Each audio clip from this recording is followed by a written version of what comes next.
Hi, I'm Darcy and I'm presenting the Design Hub at Dandenong High School, which is a project for the VSBA. I'd like to acknowledge this is on Bunurong country, located east of Melbourne alongside the Princes Highway on formerly woodlands and grasslands, pre-colonial landscape, which doesn't bear much resemblance to that today. The project is an adaptive reuse of an existing gym and hall structure that provides new space for woodworking, electronics, robotic and other design disciplines. The organisation of the building facilitates a teaching model that was set up by the school that encourages collaboration in a more real-world environment for their students.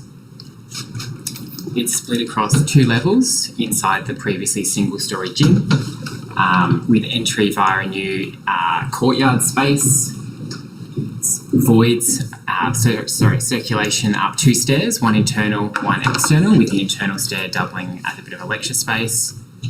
The voids adjacent to those stairs connect the informal learning spaces across the 2 levels.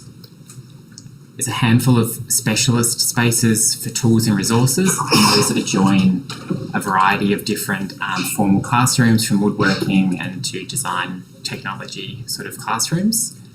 And the classrooms on the west get access to external kind of large works yard for bigger projects. The building is clad in a veil of zinc loom that's been selectively perforated and peeled away from the building to provide screening and ventilation to the upper levels.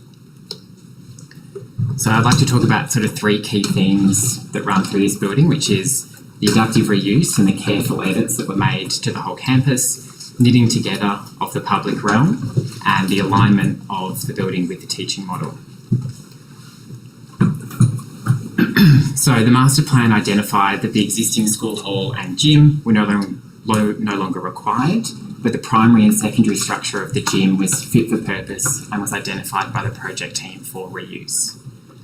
While this presented many coordination challenges exacerbated by attempting to do this during COVID, the benefits to the project were significant, saving both embodied carbon and project funds while allowing for more bonus space.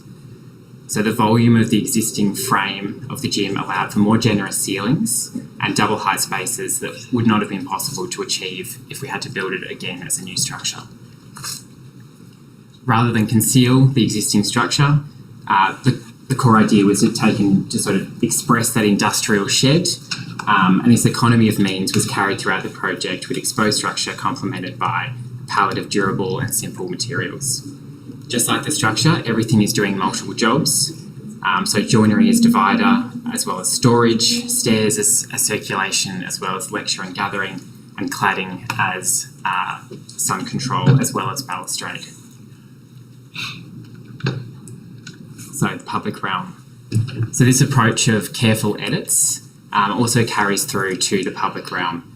Each frontage of the building offers a very specific character, purpose, and adjacency.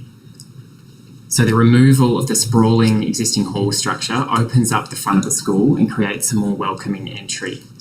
These moves also provide better links into the rest of the campus circulation and sort of interstitial space. So that's the view of that opened up courtyard. The entry void that was established in the corner of the retained structure sits at a pivot point between the school entry and the internal circulation network, with it over the top of an artwork designed in collaboration with KTA and the school, which references the Seven Sisters constellation, which is a key Indigenous example of science prowess. Overhangs and pergolas around the building allow activities to extend beyond and into the public realm, reflecting the porous nature of the school design for this building. At a civic level, the building establishes a presence alongside the other big box industrial sheds that line the Princes Highway, showcasing engineering and design thinking for the school. So the teaching model. The school envisaged this space as something that could provide students with a realistic, more studio environment to work on their projects. So the strategy for us was about establishing a spectrum of different zones across the building, linked by this common spine that links these specialist zones with dedicated teaching spaces. Porous edges allow these activities to spill beyond their formal containers and encourage interest from other students. So the spine is loaded up with pockets of alternative work settings that allow ideas to be taken out of the classroom, developed in small groups, more akin to a studio than a classroom. So here you can sit in these informal pockets just outside of the classroom, or you can take your ideas to the lecture space for presentation to your peers, or worked on privately and many of the little nooks that exist as part of the joinery, or sort of take yourself up and be elevated above all of the workspaces in a room which the school calls the Strategy Lab. So to summarise, reuse allowed the project to offer more with less, saving both carbon and money.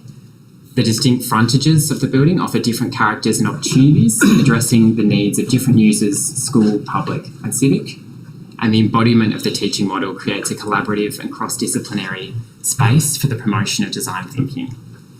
For KTA, the project was a way of thinking about how we can provide more volume, more connection and more space with less materials, less waste and less money, working within the existing spatial order of the building, not seen as a constraint but an opportunity for delight, memory and economy.